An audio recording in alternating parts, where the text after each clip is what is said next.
ఆంధ్రప్రదేశ్లో పిన్నెల్లి రామకృష్ణారెడ్డి వ్యవహారంతో ఇటు జగన్మోహన్ రెడ్డి అటు వైకాపా ఇరకాటంలో పడబోతున్నాయి అంటూ రకరకాలుగా సోషల్ మీడియాలో కొన్ని వార్తలు చక్కర్లు కొడుతున్నటువంటి నేపథ్యంలో ఈ అంశం మీద మనతో చర్చించేందుకు జనసేన పార్టీ అధికార ప్రతినిధి శ్రీనివాస్ గారు మనతో ఉన్నారు. సార్తో మాట్లాడదాం. శ్రీనివాస్ గారు నమస్తే అండి. నమస్తే అండి. శ్రీనివాస్ గారు, ఆంధ్రప్రదేశ్లో పిన్నెల్లి రామకృష్ణారెడ్డి గారి వ్యవహారం వల్ల ఇటు జగన్మోహన్ రెడ్డితో పాటుగా వైఎస్ఆర్ కాంగ్రెస్ పార్టీ కూడా ఇరకాటంలో పడబోతోంది రానున్న రోజుల్లో అంటూ రకరకాలుగా కొన్ని వార్తలు అయితే వస్తూ ఉన్నాయి. దీని మీద మీ విశ్లేషణ ఏంటి? ఒకటి నాకు ఒక సందేహం అప్పుడప్పుడు వస్తూ ఉంటుంది. అంటే నేను ఏ పార్టీలో అయినా సరే మంచి చెడు అన్ని పార్టీలో ఉంటాయి, సమాజంలో కూడా. నేను అంటుంది ఏమంటానంటే, అంతా మంచి అయితే సమస్యలే లేవు, అంతా చెడు అయితే సమాజం ఉండదు. అలాగే వైఎస్ఆర్ కాంగ్రెస్ పార్టీలో కూడా నేను ఎప్పుడూ కూడా వైఎస్ఆర్ కాంగ్రెస్ పార్టీని ఒక శత్రు పార్టీగా కాకుండా ప్రత్యర్థి పార్టీగానే, ఆ భావజాలం వేరు మా భావజాలం వేరు అన్నట్టుగానే అనుకుంటాం. కాకపోతే నాకు అనుమానం వస్తుందంటే, బయట ఎంతో మంచిగా ఉన్న వ్యక్తులు, మంచి క్యారెక్టర్ ఉన్న వ్యక్తులే ఆ పార్టీలోకి వెళ్ళిన తర్వాత అలా మారతారా, లేకపోతే అలా మారిన వాళ్ళు ఆ పార్టీలో జాయిన్ అవుతారా? ఈ రెండు పెద్ద కన్ఫ్యూజన్ నాకు. ఎందుకంటే మీరు వైఎస్ఆర్ కాంగ్రెస్ పార్టీ అభ్యర్థులు అయినటువంటి వారి అఫిడవిట్స్ అన్ని పరిశీలించండి. ప్లెయిన్ గా ఏ కేసులు లేవు అనేటువంటి సింగిల్ షీట్ లో అఫిడవిట్ ఇచ్చినటువంటి అభ్యర్థి ఒకటి కనబడ్డాడు. సరే, వారి నాయకుడు ఉన్నటువంటి అఫిడవిట్ అయితే ఒక దస్తావేజులే ఉంటాయి 30, అది వేరే విషయం. ఇప్పుడు పిన్నెల్లి రామకృష్ణారెడ్డి గారి విషయం వచ్చింది. కానీ ఇంతకు ముందు కూడా మనం తెనాలి ఇన్సిడెంట్ చూసాం. ఒక అభ్యర్థి మీద, ఒక అభ్యర్థి అక్కడ ఉన్నటువంటి ఓటు వేయడానికి వచ్చిన వ్యక్తి మీద ఈ విధంగా లెంపమే కొట్టాడు, అతను తిరిగి తిరగబడ్డాడు, కార్యక్రమాలు చూసాం. ఇప్పుడు పిన్నెల్లి రామకృష్ణారెడ్డి గారు, నేను అంటుంది ఇదేనే కాకుండా ఈ 5 సంవత్సరాల్లో వైఎస్ఆర్ కాంగ్రెస్ పార్టీకి సంబంధించినటువంటి నాయకులు, అంటే ప్రజాస్వామ్యంలో ఉన్నాం కాబట్టి, రాజకీయాల్లో ఉన్నాం కాబట్టి బయట ఉంటామని పట్టించుకోం, మనకు అనవసరం. ఎన్నికైన తర్వాత ఎమ్మెల్యేలుగా అయ్యారు, ఎంపీగా అయిన తర్వాత గోరంట్ల మాధవ్ గారు కావచ్చు, కొడాల నాని గారు కావచ్చు, పేరు నాని కావచ్చు, గుడివాడ అమర్నాథ్ కావచ్చు, రోజా గారు కావచ్చు, వీళ్ళ మాట్లాడినటువంటి భాష కావచ్చు, వీళ్ళ హావభావాలు కావచ్చు, వీళ్ళ చేసినటువంటి చర్యలు కావచ్చు, మాధవ్ గారు లాంటి వాళ్ళు చేసిన చర్యలు కావచ్చు, అసలు సభ్య సమాజంలో మామూలుగా చేయడమే పెద్ద ఇబ్బందికరంగా ఉంటుంది. అటువంటిది ఒక ప్రజాప్రతినిధులుగా గెలిచిన తర్వాత వాళ్ళు చేసినటువంటి కార్యక్రమాలు, వాడిన భాష చూసిన తర్వాత ముందే జగన్మోహన్ రెడ్డి గారు హెచ్చరించి కంట్రోల్ చేస్తుంటే వేరేగా ఉండేది.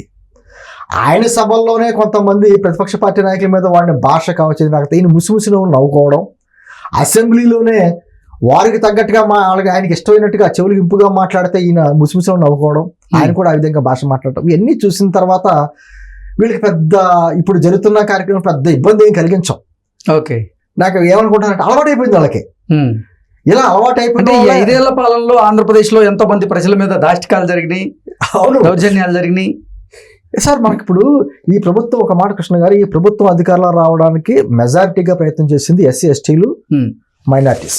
అవును, మీరు డాక్టర్ సుధాకర్ దగ్గర నుంచి డ్రైవర్ సుబ్రహ్మణ్యం వరకు ఎపిసోడ్లు అన్ని చూసుకుంటే ఎస్సీ ఎస్టీలు, అసలు ఎస్సీ ఎస్టీల మీదే ఎస్సీ ఎస్టీలతో కేసులు పెట్టించిన, ఎస్సీ ఎస్టీ కేసులు పెట్టించిన దాఖలు ఎక్కడ లేవు, భారతదేశంలో ఎక్కడ ఉండవు, ఇక్కడ ఉన్నాయి. ఒక దళిత డ్రైవర్ని చంపేసి ఇంటికి పార్టీలు చేసిన వ్యక్తిని ఒక పేపర్ రిలీజ్ చేశారు, పార్టీ నుంచి సస్పెండ్ చేస్తున్నట్టు, కింద సంతకం ఉండదు, పార్టీని సస్పెండ్ చేసామంటారు. మళ్ళీ ముఖ్యమంత్రి గారి అధికారికమైనటువంటి సభల్లో అదే వ్యక్తి పక్కన కూర్చుంటాడు. అంటే ఏ విధమైన సంకేతాలు ఇస్తున్నట్టు? అంటే ప్రజలంటే ఒక లెక్క లేదు, దళితులంటే ఒక విధమైన గౌరవం లేదు, అంటే కేవలం ఓట్ బ్యాంక్. వాళ్ళ ఉద్దేశం ఏంటంటే, ఎన్నికలు వచ్చేటప్పటికి మనం సంపాదించిన అక్రమ సంపాదన ఉంది కాబట్టి మనం డబ్బులు పంచుతాం, మనకు ఇచ్చిన పథకాలే వాళ్ళు ప్రభావితం చేస్తాయి, మనం లేకపోతే పథకాలు ఆగిపోతాయని దుష్ప్రచారం ఎలాగా చేస్తున్నాం, దానికి తోడు మనకి ఎలాగ అరాచకాలు చేసి లేకపోతే విధ్వంసాలు చేసేటువంటి సంస్కృతి మనకి ఎలాగ ఉంది. అంటే ఏదో రకంగా విధమైనటువంటి కుల మతాల మధ్య, ప్రాంతాల మధ్య విద్వేషాలు సృష్టించి మళ్ళీ అధికారం రావచ్చు అనే ఒక భావనే తప్ప, ఒక ప్రజాస్వామ్య వ్యవస్థలో ఒక రాజకీయ పార్టీగా మనం ఏం చేయాలనేది ఎక్కడా లేదు. అందుకనే మనం ఈ రోజున పిన్నెల్లి గారి ఇష్యూ వచ్చినా, లేకపోతే తెనాల్లో శివగారి ఇష్యూ వచ్చినా, ఇన్ని రకాల ఇష్యూ వచ్చినా మామూలు అయిపోతుంది. సార్, ఇప్పటికే ఓటమి భయంలో ఉన్నటువంటి జగన్మోహన్ రెడ్డికి ఈ పెన్నెల్లి వ్యవహారం కానివ్వండి, అలాగే వైకాపాలో ఉన్నటువంటి కొంతమంది నేతల వ్యవహారాలు తలనొప్పిగా మారాయని, అవి మరింత భయపెడుతున్నాయని, అసలు ఈ సార్వత్రిక ఎన్నికల్లో కనుక ఆంధ్రప్రదేశ్లో వైకాపా ఓడిపోతే వైఎస్ఆర్సీపీ భౌతవ్యమే ప్రశ్నార్థకంగా మారబోతుంది అంటూ రకరకాలుగా కొన్ని వార్తలు వస్తున్నాయి. అసలు మనం నేను అంటే అదే ముందే చెప్తున్నట్టుగా ఆయన కంట్రోల్ చేసుకుంటే వేరేగా ఉండేది. ఆయన కంట్రోల్ చేసుకోకపోగా సపోర్ట్ చేసుకుంటా వెళ్ళారు. దాంతో ఇప్పుడు నాయకుడిని బట్టే కార్యకర్తలు ఉంటారు. ఈ రోజున మేము జనసేన పార్టీగా ఏదైనా ఒక మాట పొరపాటు మాట్లాడినా ఏదైనా చేసినా ఇమీడియట్ గా మాకు పైనుంచి క్లాసులు వచ్చి పిలుతారు.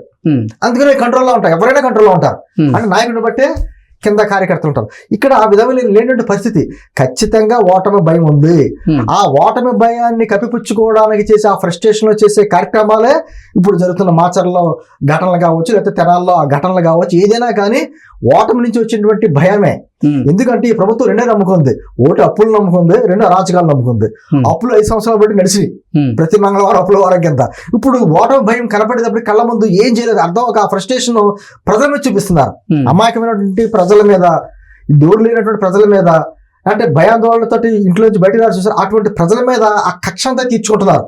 తీర్చుకుంటాం వల్ల కార్యక్రమాలు ఈ రోజున ఖచ్చితంగా ఓటమి భయం నరాన ఉన్న వాళ్ళని మీరు చూడండి. వారికి సంబంధించిన నాయకులు వచ్చినటువంటి ప్రెస్ మీట్లు కావచ్చు, భయం స్పష్టంగా కళ్ళ కనిపిస్తుంది.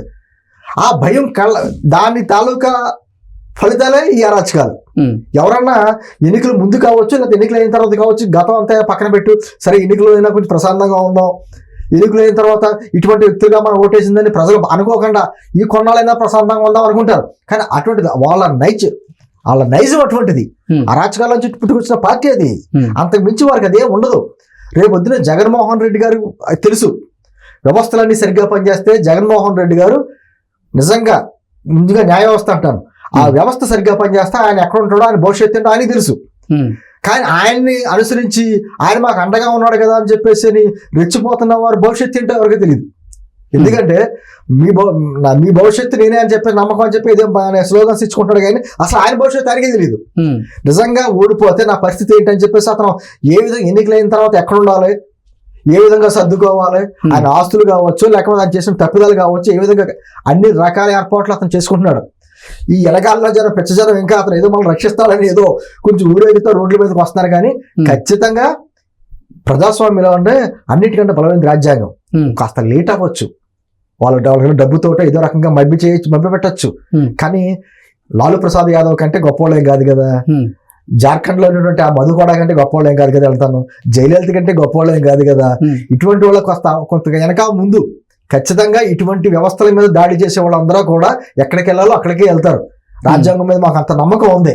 కానీ ఎన్నికల్లో గెలిపోవటం అనేది చాలా సహజం.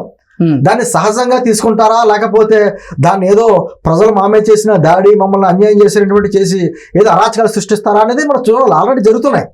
కానీ రేపొద్దున వారి భవిష్యత్తు కూడా ఏంటనేది ఆలోచించుకోవాలి. ఓకే.